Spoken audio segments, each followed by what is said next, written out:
all protocols well and duly observed. Good morning, everyone, and welcome to Tanzania. So I'm not supposed to be welcoming you because I just arrived this morning. So you all are supposed to welcome me to Tanzania. But I'm very happy and pleased to be here. Before I proceed, I would like to recognize some very special set of people amidst us. I'm not here by myself. They have sent me to join us here today. They have sent me to represent them. And so whatever I say represents the voices of millions of young people in Africa. And so young people in the hall, I want you to unleash your energy. When I say young people, you would reply by saying that you are the generation to end FGM. So young people,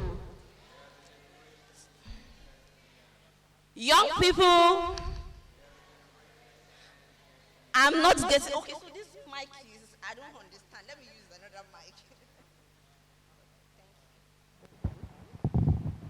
Okay. Yes, because I need that level of energy. So when I say young people, we will say we have the generation to end FGM. Young people,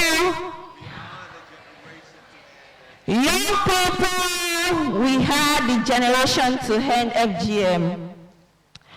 Once again, young people here, whether you're connected online, whether you're following on social media, or seated in this auditorium today, you have the generation to end female genital mutilation. It is my profound honor to stand and address this diverse audience present at this conference where we are gathered to discuss female genital mutilation in 2023. We are here to discuss FGM, but this is 2023. Of course, this conversation about ending female genital mutilation started way before I was born. And so today, it is still an important conversation. This is very important because even as we speak, every 5 minutes, a girl is still at risk of female genital mutilation. In fact, before the end of today, 144 girls might fear undergoing female genital mutilation before the end of today. We have this situation at hand not because the people sitting in this hall today are not passionate, and not because we are not doing our bit. In fact, we are doing our bit. Today, there has been a growing awareness of FGM, legal and policy reforms in various countries, and a shift in social norms. Girls today are 1/3 less likely to undergo female genital mutilation compared to 30 years ago. And this is a testament to our collective efforts, the effort of the government, civil society organizations, and international organizations seated here, and young activists. But let me say very clearly that the road to eliminating female genital mutilation is not smooth. The progress is very low. And if we don't ease our engagement, in fact, 68 million more girls are projected to be at risk by 2030. But here is the good news. My generation, the youngest, most energetic, most innovative, most vibrant generation, have decided not to accept the status quo. They are taking actions, they are taking active steps and building solidarities beyond borders. From Sierra Leone to the Gambia, to Mali, to Somalia, to Sudan, young people are taking active steps. They are igniting conversation and building resilience and activism among young people. In 2022, young people implemented innovation to end FGM more than ever before. From the adolescent bootcamp to Afiatun, to Smart RR, to leveraging on intergenerational dialogue at the community level, to building movements at the national level, young people are working every day not to accept the status quo. They're working to challenge female genital mutilation at the grassroots. And we are doing all of this not because not because we just want to do it, but because we are the generation that is directly affected by the effect of female genital mutilation. We are also seizing this opportunity today to say that FGM will not be passed on to our future. Generations have failed us, but we have decided not to fail ourselves and not to fail future generations. For me, I was mutilated at an early age. I had no choice but to adapt to the consequences of female genital mutilation. But I made up my mind that my daughter will not be mutilated, and today she is not. I've also made up my mind that girls across the world will no longer be mutilated. But this decision is not just my decision, it's the decision of other activists seated in this hall. Activists like Abimbola, like Tommy, like Sam, like Lishan, Fatmata, seated in this hall today, also deciding that they are going to do something to end female genital mutilation in their generation. So, Excellencies, distinguished member states, be prepared to be held accountable by young people.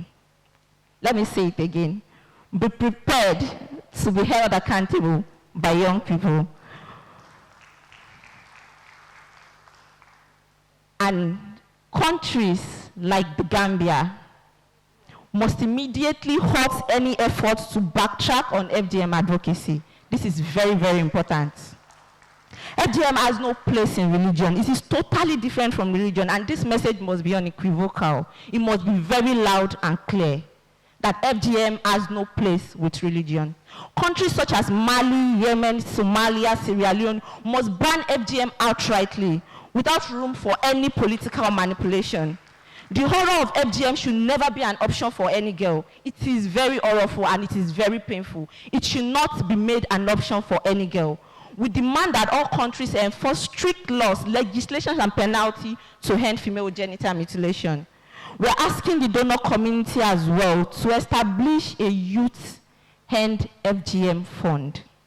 This is very important.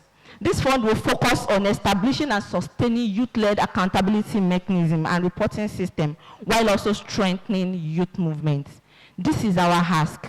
We made these laws, we made these policies that makes it difficult for young people to access funds, but we can also adapt it and make it flexible to be accessible by young people. So we are asking you today to make these policies, the policies that guide laws, that guide funds in your organization, please make it accessible to young people so that young people can continue to do the work they're doing at the grassroots.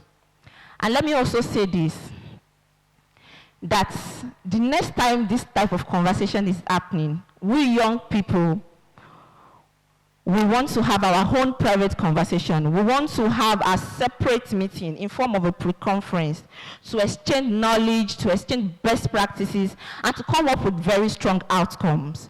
Even in this conference, we are planning a youth consultation tomorrow, and so I invite all young people, please, donor community, release your young people. Tomorrow morning, breakout section on Tuesday morning, we are having a youth consultation, and I want all young persons present in the hall to be present.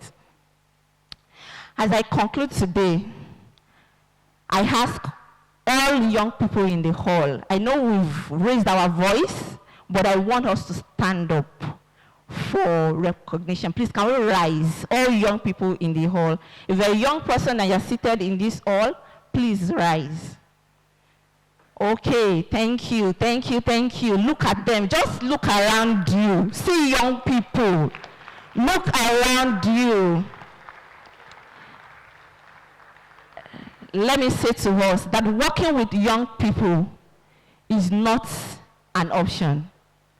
It is a necessity. And so let us embrace youth leadership and also give mutual respect.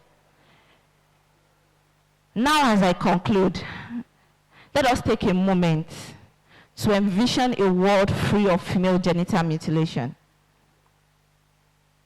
Let us take a moment to envision a world free of child marriage. Now imagine how beautiful and gracious that world is actually going to look like. A world where girls are able to fulfill and achieve their potentials. So as we convene for this conference, let us not merely dream.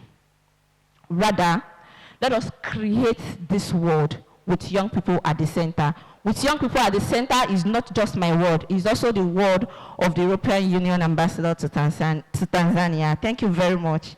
And I reiterate again, young people are the generation to end female genital mutilation.